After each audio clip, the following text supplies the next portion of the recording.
I want to briefly provide some context before we get into my interview with Thomas van Straaten. In June last year, I stumbled across a story on Hodinkee that had previously escaped my notice. It was about a watch journalist who had decided to launch his own brand, documenting the journey in real time as it unfolded. I was immediately intrigued, both by the story and also the concept behind the watch. This new timepiece was intended to be a true go anywhere, do anything watch, created by enthusiasts for enthusiasts. That really got my attention. The idea of a journalist with strong views and enough conviction backing himself to start something of his own really appealed to me. And the more I read about what he was trying to achieve, the more I felt a growing mix of curiosity and admiration. Thomas had been chronicling the story on Fratello watches beginning in January 2023, so I dove straight in, binge reading to catch up on 18 months of VPC development. VPC stands for Venustas Per Constantiam, which is Latin for beauty through restraint. I tend to favour understated watches that fly under the radar, and while the VPC 37HW has a distinctive look, it genuinely lives up to that brand ethos. Suffice to say, I was hooked. I made an impulse purchase before I'd even finished reading the most recent Fratello installment. My VPC 37HW arrived in December, and I'm delighted with it. So much so that I invited Thomas onto the Watch Enthusiast London channel for a conversation. Here's how we got on. Okay. So hello, Thomas.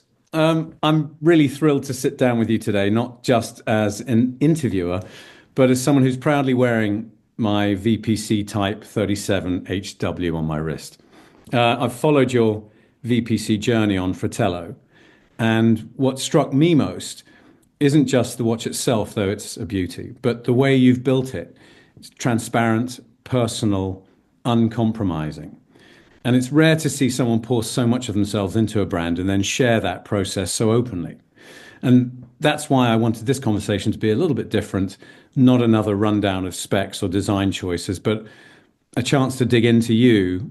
You're the man behind it all. So I'm curious about what drives you, how this watch reflects who you are, and where the cracks might show as VPC grows. So if we can start there with your story, your motivations, and maybe a few questions you haven't been asked before. Could you tell us about yourself, please?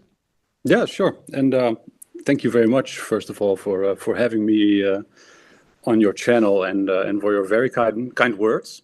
Thank you. So I'm Thomas. I'm from the Netherlands, and I've been into watches since forever, basically.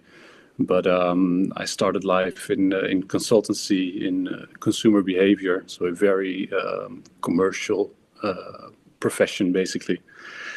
And after a couple of years, I felt like this isn't working for me, and this isn't the life that I see for myself. And at that point, my fiance said to me, "Why don't you pursue watches? You're so passionate about it, and why don't you try and make that into your work?" And I did, and I basically completely hit reset on my career. Started at the bottom again, and I literally started working at a small local jewelry shop, just to get a feel for like what does this world even look like, and then slowly made my way to where I am now. And so I'm also a writer for Fratello. That's where some of your viewers might know me. I'm actually in the Fratello studio as we speak. VPC is my watch brand that I've started now 2 years ago, and the first model is now live for about a year. It's wonderful. So, that's the background, I guess. Okay, and before we get too far into watches, can we talk about time? You spent years, as you say, writing about other people's watches, and now you've made your own. How has your perception of a good watch changed since stepping behind the curtain? Yeah, I think it already started with my previous job, which was at Amsterdam Watch Company, a vintage dealer in the Netherlands, in Amsterdam, as the name suggests, which is where I already got to handle like, thousands upon thousands of vintage watches. Some of the greatest watches that we've all come to love as we are engaging in this hobby, basically. And so that already laid a strong foundation for a certain taste and a certain preference for watches from a certain era. And then moving to Fratello now, almost 4 or 5 years ago, I guess, I'm not entirely sure anymore. That basically switched from vintage to modern watches, of course, because we cover primarily the current watch world.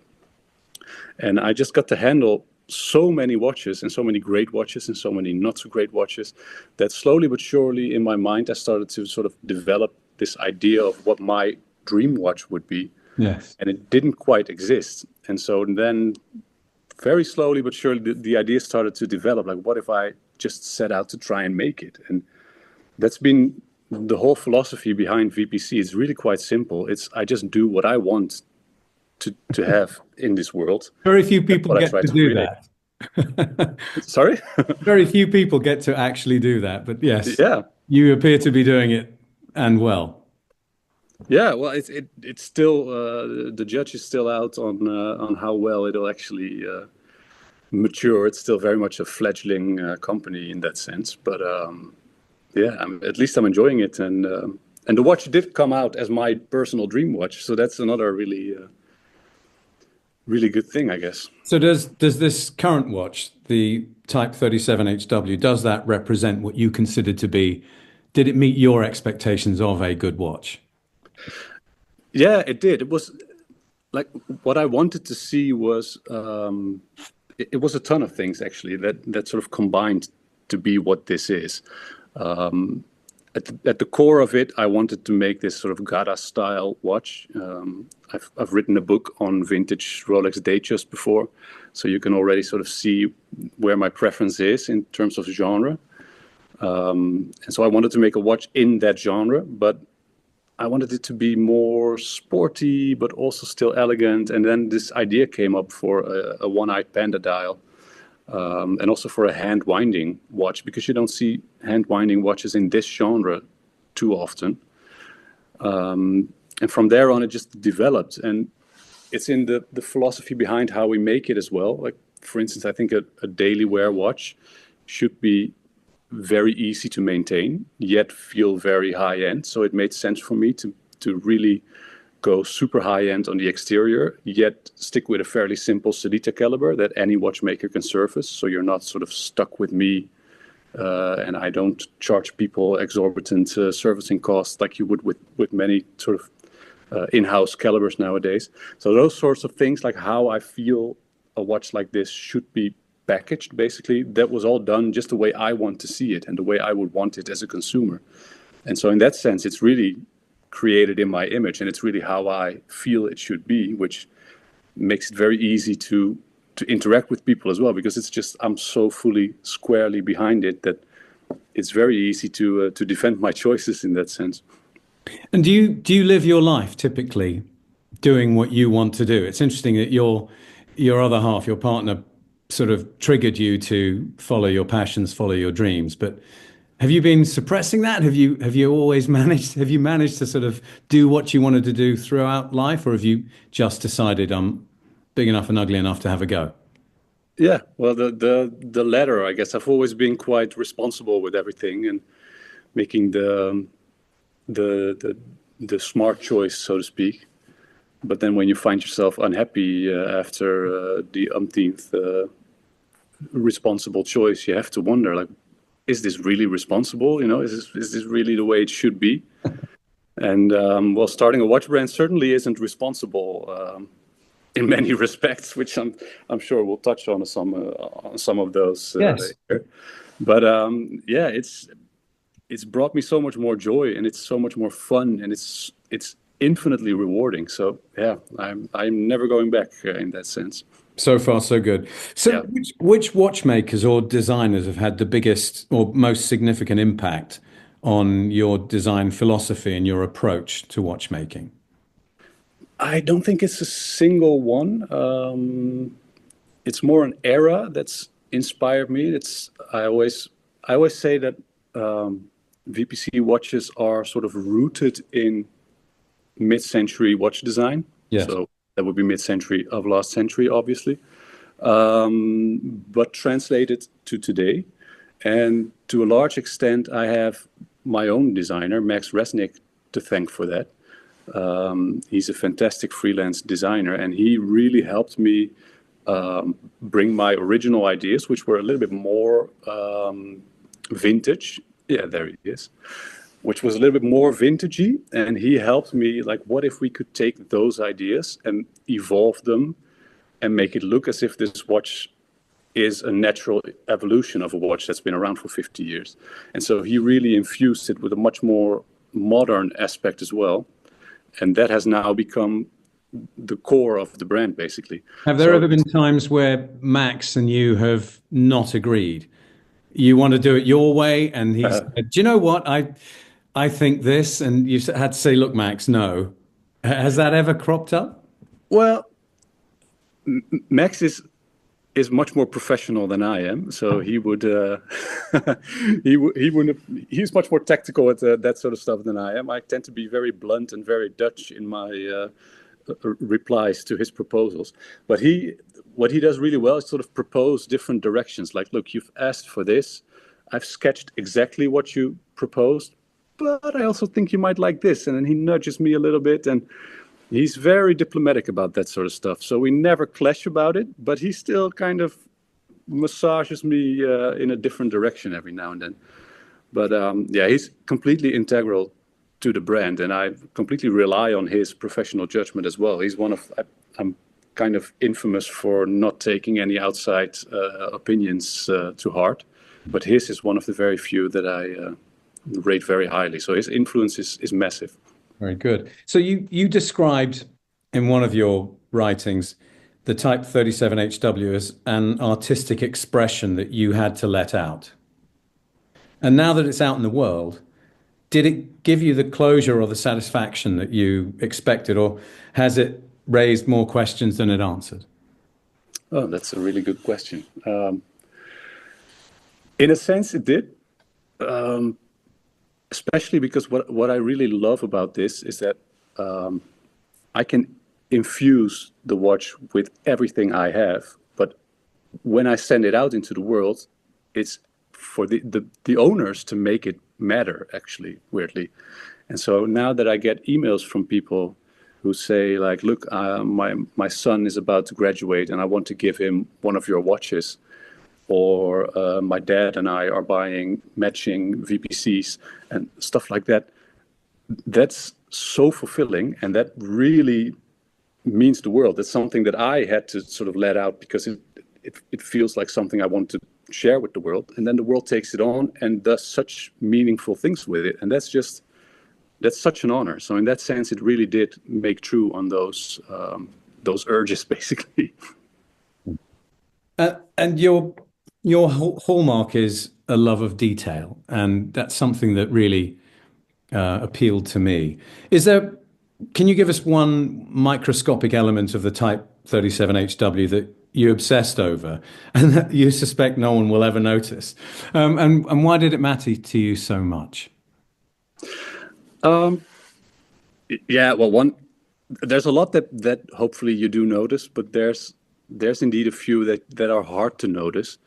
And for instance, the ergonomics are something I hear back from owners who are like, it's really comfortable and it fits really well on my wrist, which is great, but nobody really knows why. But that's just because we went back and forth 3D printing prototype cases like tons of times and just fine-tuning each and every time. Like, no, we need to curve the lugs down a little bit more. And then I tried it on my wrist, and I tried it on someone's wrist who's much larger than mine, and someone much smaller than mine. And so we kept fine-tuning the proportions and the curvature and shape and the slimness to get it to fit on the wrist so comfortably. And that's something that's really hard to tell from a picture. If you look at my website and you see like, oh, well, nice watch or not, whatever your taste might be, but you don't really notice how much attention we put into ergonomics, hopefully until you put it on your wrist. So that's Yes, it fits very well. Yeah. Thank you. So much so you forget it's there. It's easy. It's an easy watch to wear. So you talked earlier about the sort of evolved mid-century design philosophy, which is quite cohesive and clear, and that's quite unusual. But is there a risk of becoming too pure, too conceptually narrow? Could there be a future VPC watch that breaks its own rules? I guess so. I've always, when I think of the future, I mean, I've probably 10 watch concepts that I could pursue now, just sort of stewing in my mind. But I always think like the day when I have to iterate too much, where I'm no longer inspired to release a watch, or where it just becomes inspired by sales data, basically, or something like that, that's the day where I should step down and pass the company on to someone who has fresh inspiration. I do doubt whether that's whether the entire concept makes that risk bigger, so to speak, because for me, this is so much how I see watches, how they should be. So for me, it's only natural to pursue them in this manner, but it remains to be seen. Like once we've done 10 watches or something like that, like, okay, what's next? Should we expand our horizons, or is there still more to pursue? Like it's always, yes, time will tell, I guess. And what was interesting, the way you positioned it in February, you've said VPC isn't about heritage, hype, or even innovation. It's about integrity and a love of detail. And those are lofty ideals and rare ones, but ideals often meet friction. And so what's the first moment you've had to compromise, and how did you handle it? Oof. Oof. Well, nothing springs to mind really. That's Wow. I'm not trying to hide anything, but I've really chosen. Yeah, that sounds unbelievable, I guess. But no, I've really chosen those values because it's at the core of how I like to operate, and also in my interaction with clients. And that integrity thing, it's always dangerous to publicly state that you're going to work with a sense of integrity, because it always challenges people, I guess, to find ways that you didn't. You do put your head above the parapet to be shot at. Yeah, it's a bit dangerous in that sense. But for me, it feels so natural because it includes things like just acting normal with the people you interact with. So when a client sends me an email, they get a reply from me in a tone of voice that is as if I would speak to them on the streets. And I sincerely hope that doesn't come off as rude or anything to anyone, because to me, that's just a sense of integrity. I don't want to pretend to be anything that I'm not. And I don't want to pretend that VPC is anything that it isn't. And so far, people have really appreciated it. But I guess the friction could come when that's perceived the wrong way, I guess. But that's why I just try to be very open about it and make it very visible, so that if it doesn't speak to you, you wouldn't think of buying a watch with me. Yeah. And hopefully, if it does speak to you, it might trigger you to consider a VPC watch. So I'm putting it out there as a selection criterion, I guess, as well. So to show people, like, hey, if this resonates with you, then this might be for you. And if it doesn't, that's all fine. I don't need to convince everyone to come to me, basically. Yeah. Now, I just want to probe a bit more. You've said VPC isn't about status or commercialism, but the Type 37HW's price point, 2,470, just under €2,500, places it in a what I would consider to be a premium tier. How do you reconcile that cost with your vision of a humble, enthusiast-driven brand, especially when micro brands often thrive on affordability? Yeah. Well, this was one of the key goals from the start. I didn't want to make the typical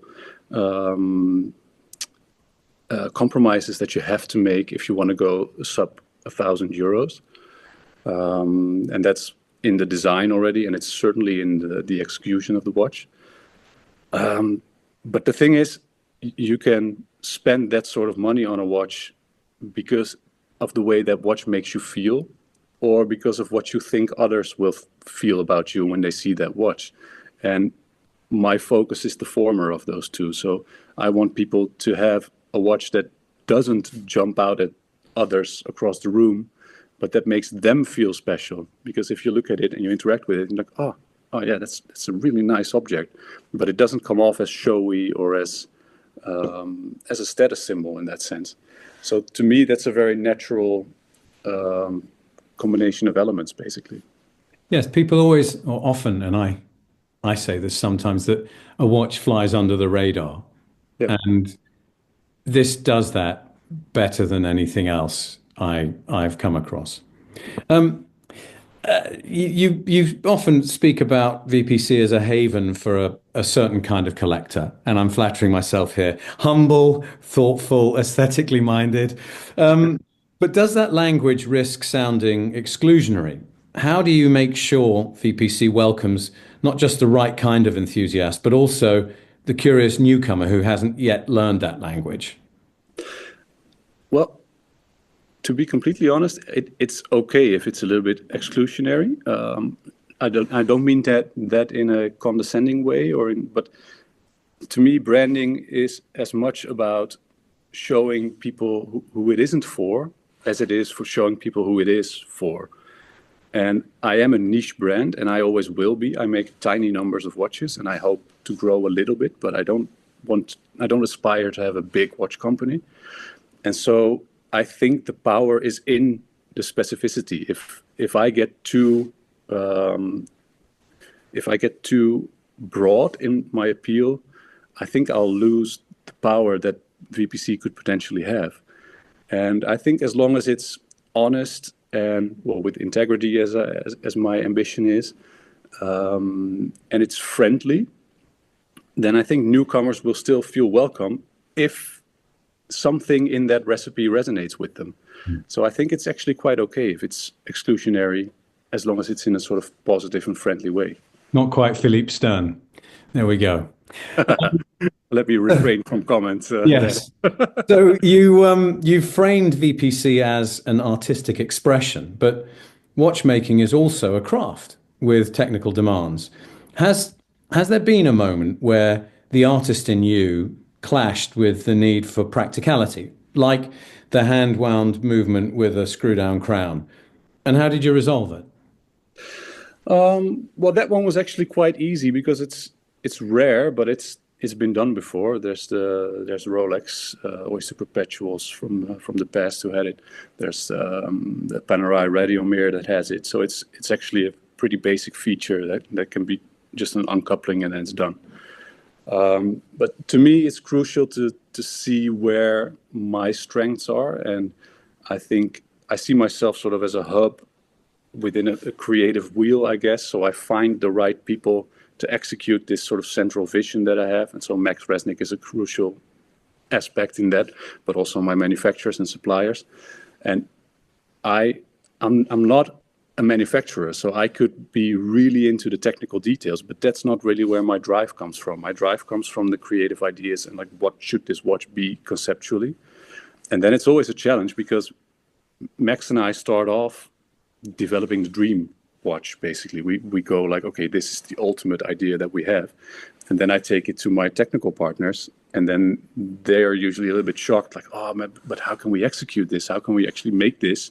And that's where the friction is and where the challenges are. And so with Type 37 HW, that could be seen in the thickness. It's now 9.8 millimeters thick, including the domed crystal. We were actually a little bit slimmer still in the design stage, but it just wasn't feasible. We couldn't get the water resistance. We couldn't get the movement to fit in there the way it should if we went even thinner. So that's the sort of thing where at some point there is a little bit of friction between being very creative and then getting the craftspeople and the engineers to actually make it. Yes. And you've got the Type 39 VM, your new dive watch, in play. And you've said that it should be a refined everyday dive watch, not a hardcore tool like a Ploprof.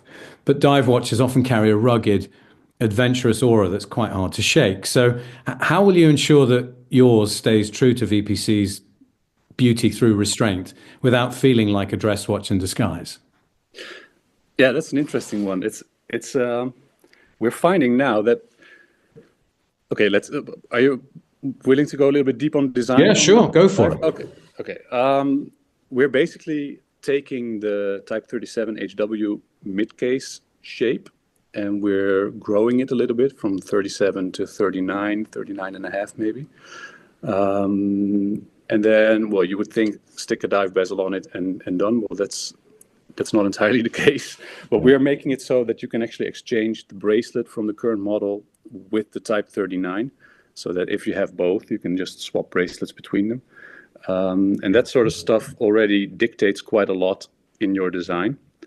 But that still leaves quite a lot to play with as well. And for instance, we played a lot with the bezel width because, well, a slightly oversized bezel is a bit of a signature from Type 37. And we started off quite thin on the diver, and it looks really overly vintage, a bit retro and a bit dainty almost. And so now we've got quite a wide bezel,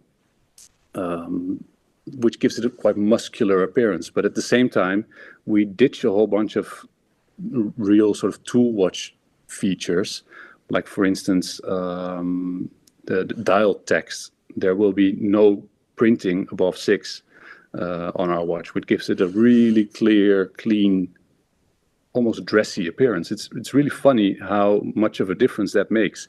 If you take a Rolex Submariner and you erase the whole superlative and all the words, the depth rating, yeah, it looks completely different. And we're doing that with the Type 39. And also we're focusing on, again, a lot on ergonomics and on slimness, because I want the dive watch to be as thin as possible. And, well, this is something I haven't communicated yet. In the previous newsletter, I already alluded to a sub 11 millimeter thickness. yes, I can tell you now that we're actually aiming to become the thinnest 200 meter automatic dive watch on the market. So that record currently stands at 10.6 millimeters. We're going below that while still retaining the water resistance. And all those sorts of things, keeping things simple, minimalist, slim, that goes a long way to making a dive watch a lot more elegant without sacrificing its sort of muscularity and its strength, because you do need that. It's not a dive watch if it looks dainty and dressy. But you can really combine those two things if you play with these elements and get each just right. And so, yeah, I can't wait to share the first sketches soon, because it's got me really quite excited. very excited to see. Yeah. You've declined outside investment to maintain control and pace. But do you worry that without backing, your ambitions to foster creative partnerships, expand reach, refine production might be limited? Is there such a thing as a values-aligned investor? I'm sure there is such a thing. For me, it feels more sensible not to.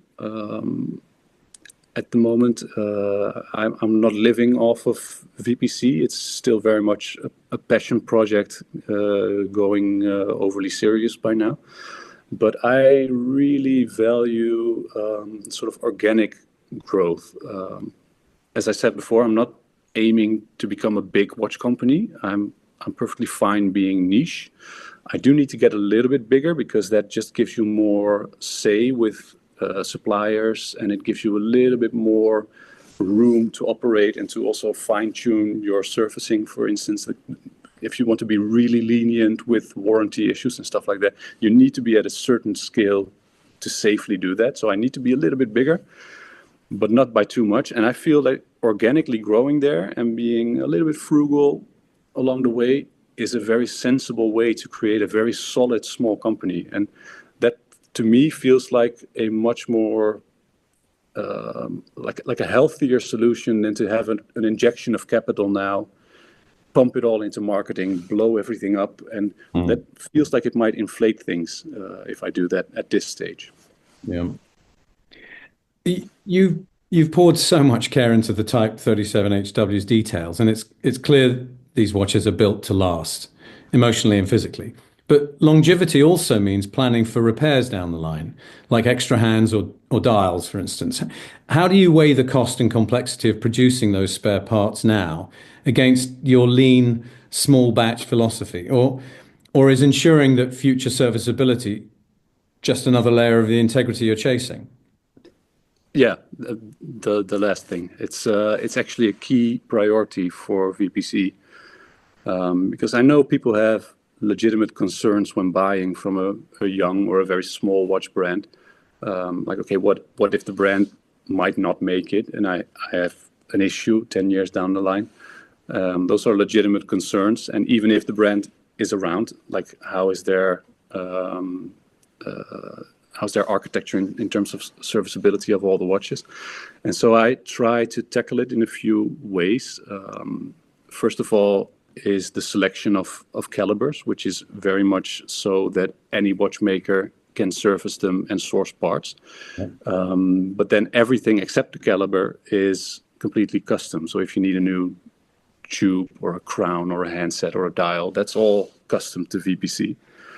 So what I'm doing there is I'm overproducing parts, and my aim is to have independent service partners who are stocked with years worth of spare parts, so that even in the nightmare scenario that VPC wouldn't exist anymore, then those service points, and I'm aiming for maybe 3 to 5 all over the world, will still be able to look after you for a very long time. And I have the first one in place now in the Netherlands. It's Tempus watchmakers. They're really high-end watchmakers. Very good.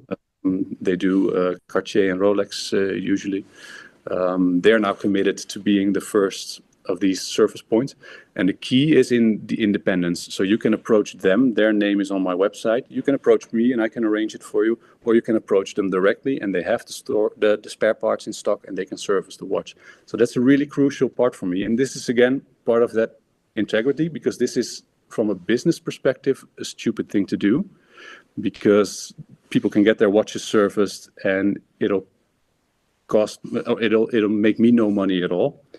But for me, that's part of what it's like to own a luxury watch. It doesn't feel luxurious to be tied to a manufacturer and to be basically at their mercy for whatever price they charge. You're hanging for it. So for me, this feels like the way that is most customer focused to do it. And it's still a few years out before I have this entire network built up. But this is the approach I'm taking, and I'm slowly but surely looking at probably the second and third. I want one in the US and I want one in Singapore, because those are two very big markets for me now. Perhaps down the line also UK. But they have to be the right partners. So that's how I try to tackle this. It's a key value, really. So going back to the ambition to cap VPC at around 1,000 watches a year, it sounds very noble, but what happens if demand surges or demand stalls? Are you prepared to compromise on that limit, or risk alienating fans who might feel excluded by such a strict ceiling? Well, it's not a strict ceiling. It's more an ambition. Like 1,000 watches a year for me would enable me to do things as good as I possibly can. It would give me a little bit more say, as I said, with suppliers. It would give a little bit more air to get all the servicing right and to do everything as I want to do it. Sorry. And if you go too far above it, you have to become almost like a fulfillment company. And I would have to grow this sort of corporate backbone to get it done. That is what I don't want to do. So it's not necessarily a hard cap, like I'll never make more than 1,000 watches a year. If the demand is there and I have the ability to do it in the form that I do it, then I might.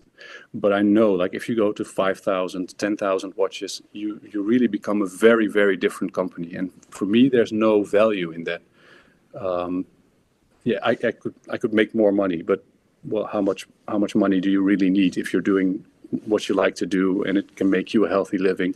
So It's not a hard limit, but it feels like a very sort of natural area. Like that's where I can be as niche as I like, but I can also do everything right, and I can be sort of a healthy small business, and that's the crucial part of it, I guess. And are you intending to remain working as a journalist at Fratello until this just consumes your time, or I mean, which is most important to you? Well, obviously, as much as I love Fratello, but VPC is my baby, basically. So yeah, no, I guess there will come a time where it would be my only activity. And when you say you just behave the way you are when running VPC, that I think that works when customer experience is you replying to emails, solving problems, sending personal notes. But how do you scale yourself? Can VPC still feel like VPC when there are other hands on the wheel? Well, that's the thing.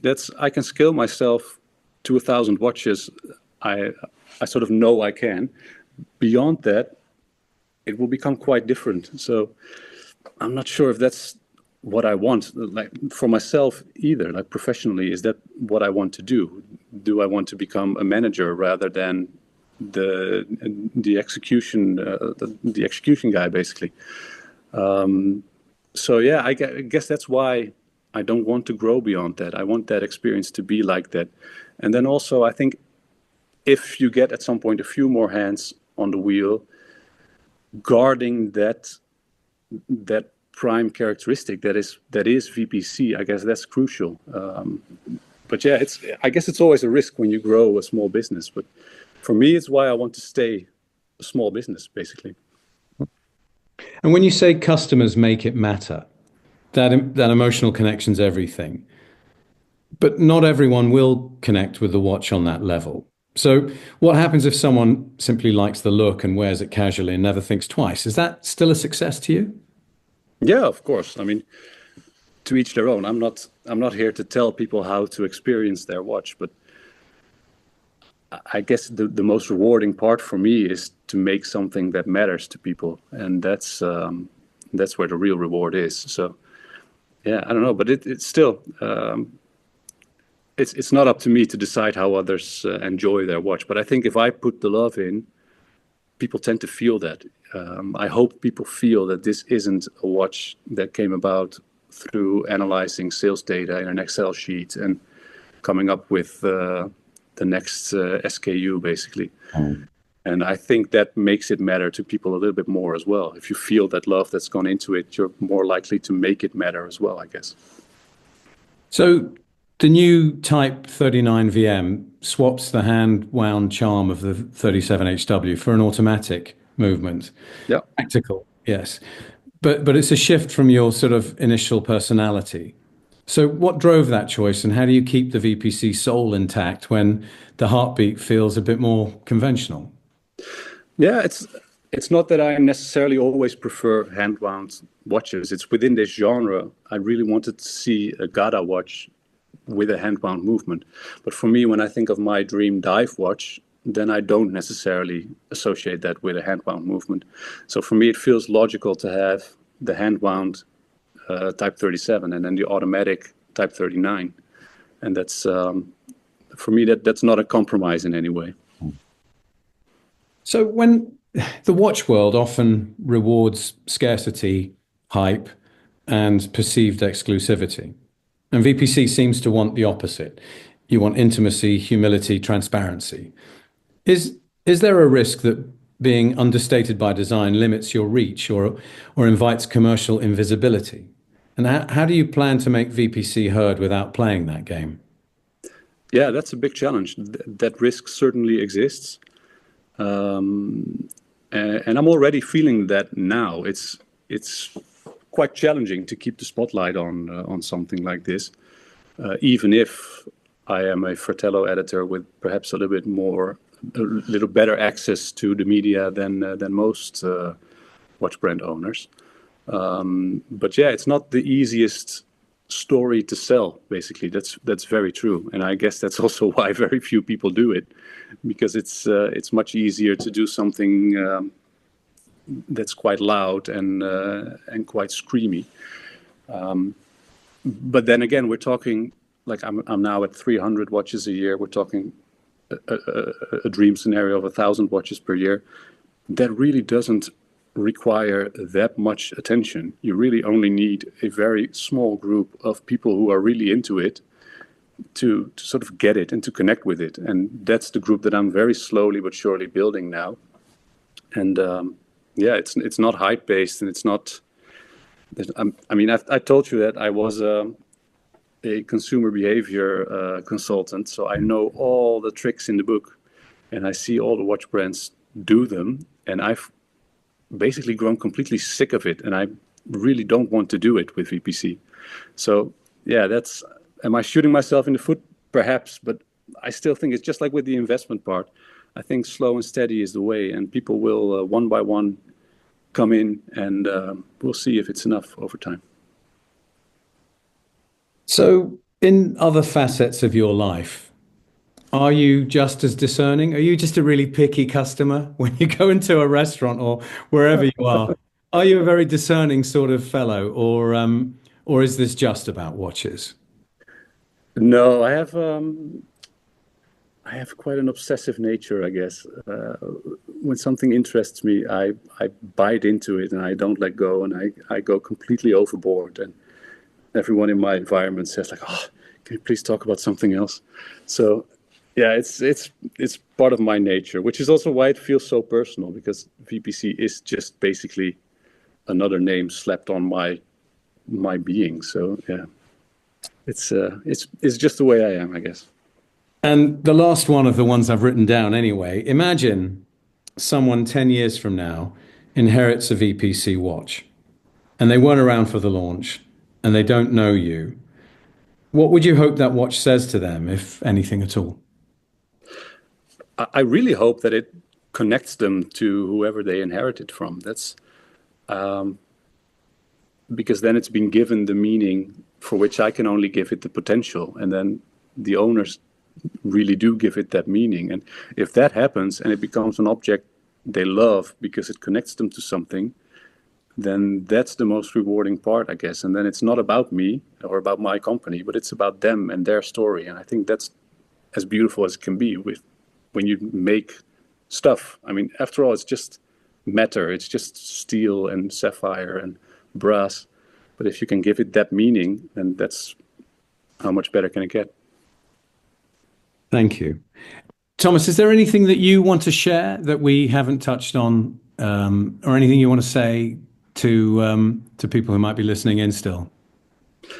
Well, I think we've touched on quite a lot. Tried to cover a lot.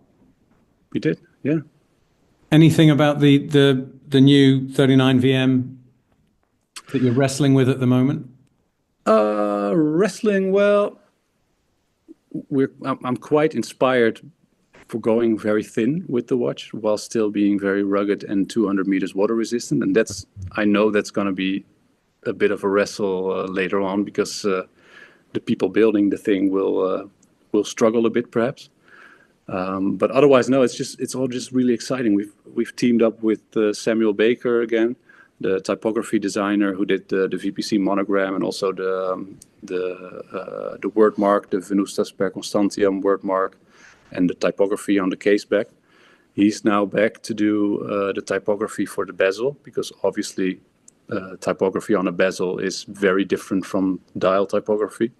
So he's now working on a typeface, a numeral typeface for the dive time bezel that is connected to the Venustas font that he made before, but it's still different and it's just perfect for the bezel. And we're right in the middle of that process now, and it's got me so excited. I can't wait to show more, which I will do in the newsletter. So if your listeners who are still around feel that this might be for them, then I would really beg them to start following the newsletter. But yeah, those are just such cool things to do. Very good. Well, thank you so much for being on. You're the first interviewee on the Watch Enthusiast London channel. Really, how did you like it? I'm really grateful for you coming on. Oh, thank you so much. I'm really honored to be the first one. So I hope many more will follow. Please come back and tell us more about the 39VM when it's ready. Happy to. I'd love to. Yeah. Thank you very much, Thomas. Thank you.